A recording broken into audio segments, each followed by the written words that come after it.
Kathy's in Jackson, Tennessee. Hi, Kathy. How are you? Hi, I'm hanging in there. Okay. How can I help? Well, I'm bipolar 1 and caused a lot of financial damage.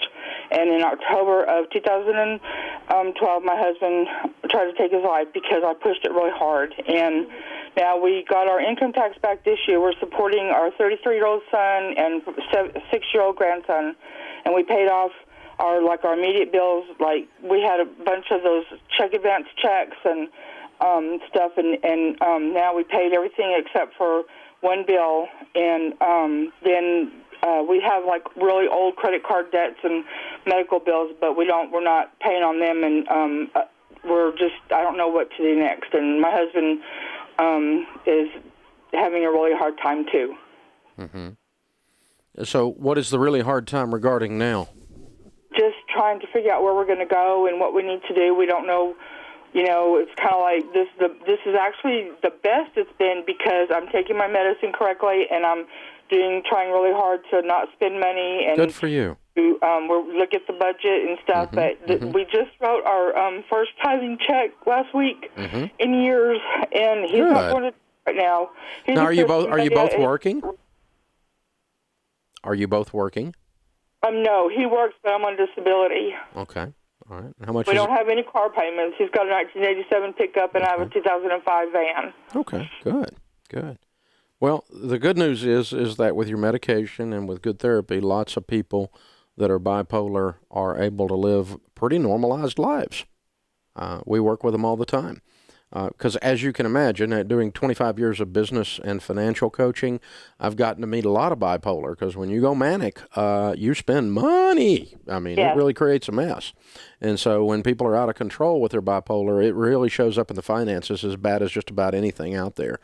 So I've gotten honestly, the pleasure of working with a lot of folks over the years that have, made their life very manageable and even victorious fighting through what you're fighting through. So sounds like you're making good progress. I'm proud of you. You got to feel pretty good.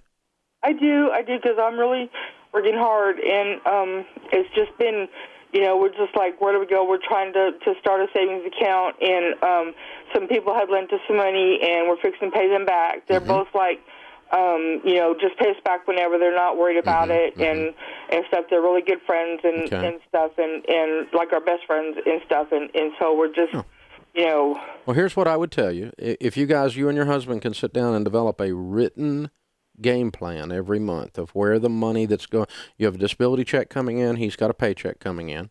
We need to figure out every one of those dollars, give it a name, give it a mission on paper before the month begins. Because here's one of the things with bipolar, and see if this sounds like what you've been told, okay?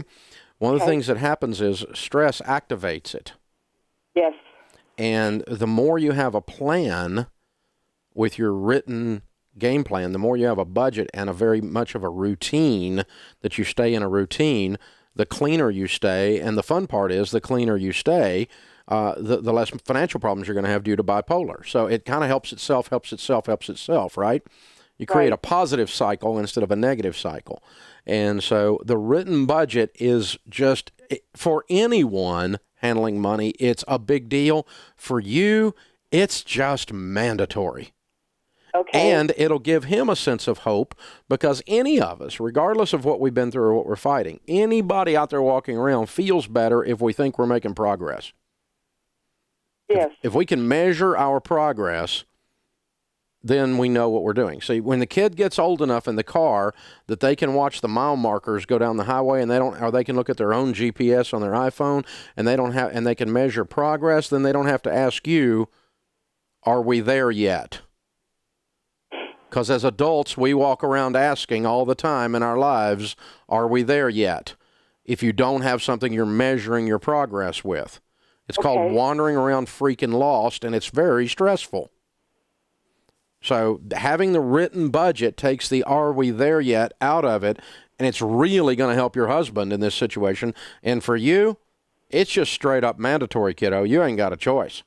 Okay. And I'm going to put you two into Financial Peace University, our 9-week class on how to handle money. And part of that is you do a budget every week. Okay. And I'm going to pay for it. Oh. Okay. Now, here's the last thing. When's the 33-year-old moving out? We don't know. He has a record and he can't find a job. That's not a good enough answer for me.